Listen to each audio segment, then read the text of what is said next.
Assalamualaikum қазақ елі. Алла қаласа қорамыз, екі қорамыз бірдей толды. Енді мына соң қалған бұқаларды құртыстандыруымыз керек. Мендегі бар дәрі, қытайский дәрі. Бір қалбырдың ішінде 100 тал, 6000 бір талы, 60 теңгелік ішкі құртқа арналған дәрі. Бұны мен бұрынғы әдіс бойынша мен қазіргі видео түсіріп отырған себебім түстен кейінгі 3-4-терде ең жақсы тәсері болады деген бір мал доғдырдың айтқаны.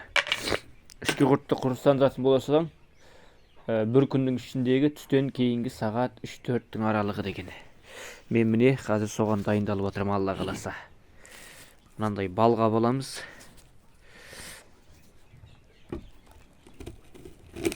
Бұлай күшеп еземіз.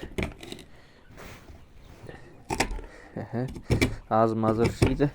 Балғаның түбіне қуыс болмау керек, кіріп кетпеу керек қой. Дәрі албаты. Мына 4 таблетка езген себебім мен сіздерге көрсетемін мұны қайсы бұқаға беретінді. Мөлшері 200 килограмм шығады ау деген бұқаға бергелі тұрмын да.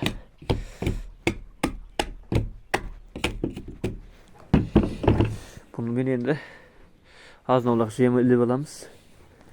Осы жем болады. Осы жемді әдемілеп араластырамыз.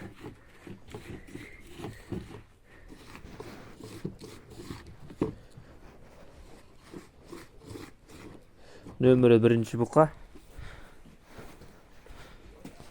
Соған береміз. Өзі как раз түрегеп тұрген, жемеймекен көреміз. Бісміллә. Ал, жесе де жемесе де өзі біледі. Мен беріп қарызымдан құтылдым. Осылай негізі барлығын құртыстандырып шығамыз.